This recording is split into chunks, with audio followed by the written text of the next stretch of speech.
What is going on, guys? MJ2005 Gunner here, and today I'm going to be reviewing the real great Unicorn Gundam from Mobile Suit Gundam Unicorn.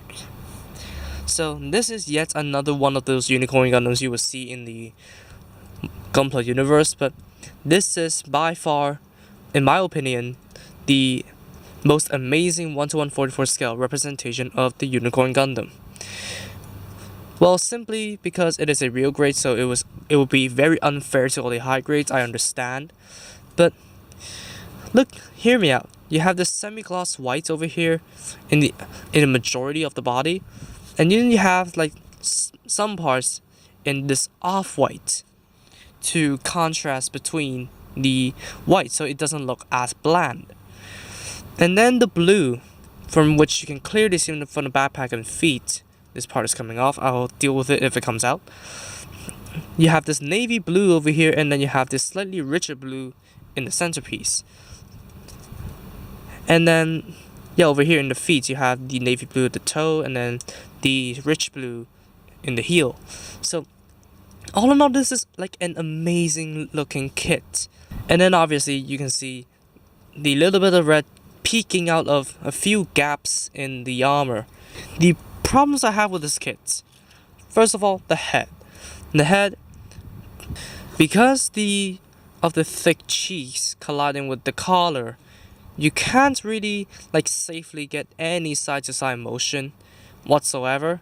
So you can kind of put the head off to the side, but if you tell it to go up, the head will just completely fall off. And it is still a double jointed neck, but yep, there's a problem. Second of all, the arms. The arms are kind of like on this weird frame over here, in which the peg goes on top and puts into the hole. So whenever I try to bend it, the entire assembly would bend along with it. So it would come off the joint, and eventually the arm would dislodge. So what I would usually do is put the arm to the back and then rotate it to make my problems less worse. But then here comes the problem of if you break the joint that's inside the frame, there's really nothing you can do other than let it be a stationary unicorn. But other than those gripes, it is an absolutely amazing kit. So for stickers, the ones they tell you to use in the straight build are the visor, the Gundam eyes, which are in the back, hidden, the gold V-fin,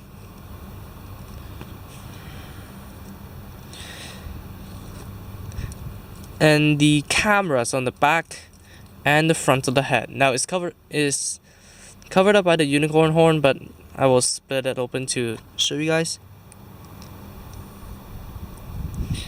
So, yep, that's all the details for the Unicorn Gundam. So for the articulation of this guy, as I said, the head isn't going to be getting much other than some forceful side-to-side motion. And then the arms, they can still rotate. The shoulder armor cannot come up like the previous real grades because of the transformation gimmick. And then the arms can rotate above the elbow. Bend at the elbow at two joints. The wrists would rotate and wiggle. The waist is on the peg. And a little bit of crunches. Front, side, and back skirts all move. And there's not only the ball joint that is connecting the skirts together, there's also the hinge in the frame. Oh well. So technically it is a double jointed skirt, and it actually gives an incredible amount of clearance for the legs to move about. So the legs can go forwards, backwards, outwards, all the way in every direction. Very articulate. Rotate at the thighs, double jointed knee. Very good looking. And then the feet, forwards and back, side to side at the top joint, rotation at the bottom joint, movement at the thrusters here if you want to open them before destroy mode. And then this armor piece is on a double hinge. So the lower body is absolutely astonishing, but the upper body, well, for the arms you need to really take precautions before you move it, but the head leaves a lot to be desired.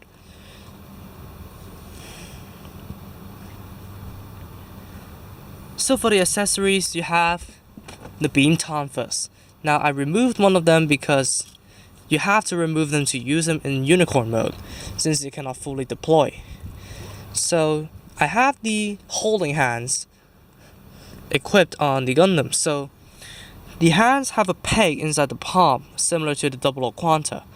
So the weapons can peg into the hands and then be used. Well, fun fact, since this is a custom frame, the entire frame is a custom frame, you do not have any articulate finger hands, which I don't know if it's a good or a bad thing, depends on what you see as good. So now the beam sabers and beam tonfa is being held in the hand. And then you have the iconic beam Magnum, which is just a plain old gray Magnum. You still need to color the magazines navy blue if you want it to be completely accurate. Has this green sticker for the scope. But now you can unload the Magnum. So you pull the Magnum apart and then you can pull out the magazine. Unfortunately, this is the only magazine you get in the kit, so either you have magazines stored in a basket, which I will show you now. You can pack it on either side, there's no hollow pieces whatsoever, so it's not half-assed.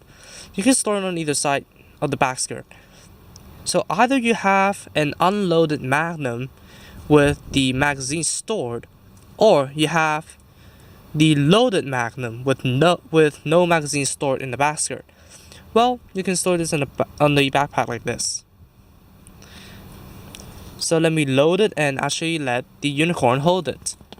And before you ask, nope. The magazines are one piece, so you cannot separate the cartridges.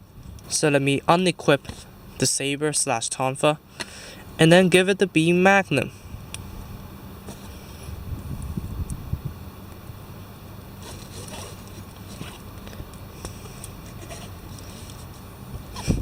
So here you have it. And then you have the shield. It's just a plain white shield right now. Well, you can have the pink peeking out of the bottom. Well, it is a pretty accurate representation, and it clips around the beam tonfa into these holes over here. A pretty easy job done.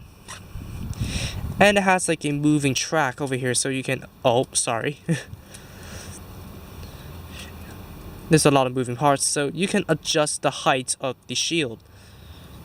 It's kind of finicky to get it to work, and then you can still rotate the shield to suit your own pose.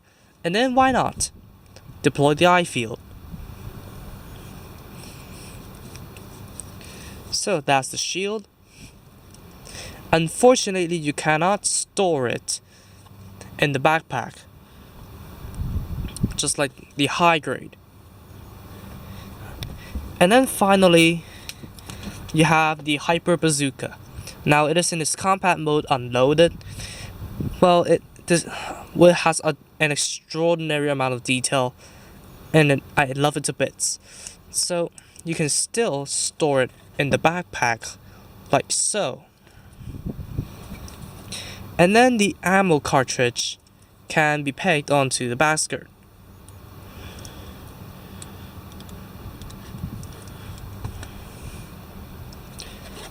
So, to load it, well, I'm gonna omit the side skirt for now. To load it, you should pull this piece back, and then there is a small peg similar to a tab over here that goes into this hole over here. So you just peg it in and then close it. And then now you extend the barrel for offense. Now the main handle doesn't move. There's a support handle that can move over here. Got a green sticker for the scope over here. And let me just unequip the Magnum and then give it the Bazooka. Now the ammo cartridge doesn't really load that well. So if you do not want to unload the Hyper Bazooka, I suggest you glue it in.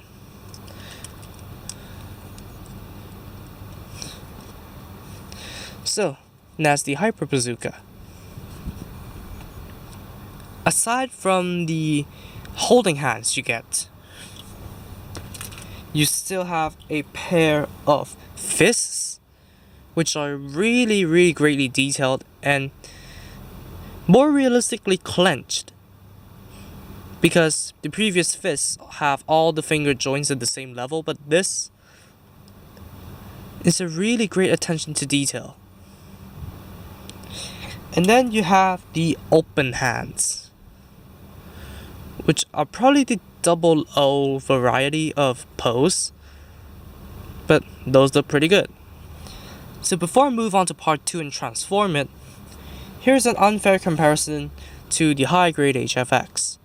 Now, I do not have the high grade unicorn mode of any Unicorn Gundam models, so I cannot really do a relevant comparison, but yeah. So let's move on to part 2, in which I'm gonna teach you how to transform the Unicorn Gundam.